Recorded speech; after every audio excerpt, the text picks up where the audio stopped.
పవన్ కళ్యాణ్ గారు ఇంటర్వ్యూ చూసా, విడిపోతే భారతదేశం నుంచి విడిపోతుందా తెలంగాణ? కాదుగా, ఇంకో రాష్ట్రం ఏర్పడుతుంది. తెలుగు వాళ్ళకి 2 రాష్ట్రాలు ఉంటాయి, ఒకటల్లా. అంతే అనుకుని సరిపెట్టుకున్న వాళ్ళలో నేను ఒకడిని. కానీ ఈరోజు విడిపోయి ప్రశాంతంగా ఉంటున్న వాళ్ళని మళ్ళీ ప్రజలుగా కూడా విడదీయాలని కొంతమంది బయటకు వచ్చి మాట్లాడుతున్నారు.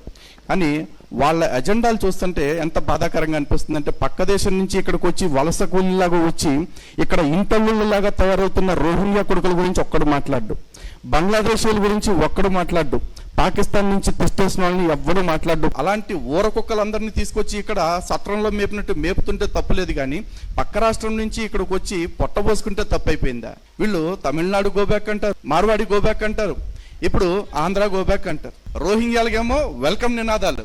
ఎందుకంటే మరి వాళ్ళదేం రుచిగా ఉందో మనకు తెలియదు. వాళ్ళకి రీసెంట్గా చూసుకుంటే పవన్ కళ్యాణ్ గారి విషయం. పవన్ కళ్యాణ్ గారు అంటే ఇక్కడ టైటిల్ కూడా చక్కగా పెట్టారు, తెలంగాణ ప్రజాస్వామ్యం అని పెట్టేసి. మేబీ ఆయన ఒక పార్టీ పెట్టుకున్నాడు, ఇక్కడ పోటీ చేస్తాడు. ఎవెన్చువల్లీ ప్రజాస్వామ్యం అంటే ఏంటండి? Number game. ప్రజలు ఆమోదిస్తే పవర్లోకి వస్తాడు. అయ్యా మాది సెట్ అవ్వదు, మీ వాదం వేరు మా వాదం వేరు అనుకుంటే పక్కెళ్ళి కూర్చుంటాడు. కానీ అది అసలు మాట్లాడనే వద్దు, రానే వద్దు అని చెప్తున్నారంటే ఎందుకంత భయం వీళ్ళకి? మరి ఇప్పుడు అది కూడా అర్థం చేసుకోవాలి. అండ్ రెండోది వచ్చేసి అన్నిటికంటే కీలకమైన విషయం అండి, వివక్ష. ఇప్పుడు మాట్లాడుతున్న వాళ్ళు ఎవరైతే ఉన్నారో ఈ సోకాల్డ్ గలీజ్ టీవీ వాళ్ళందరూ ఒకటే మాట మాట్లాడుతుంటారు.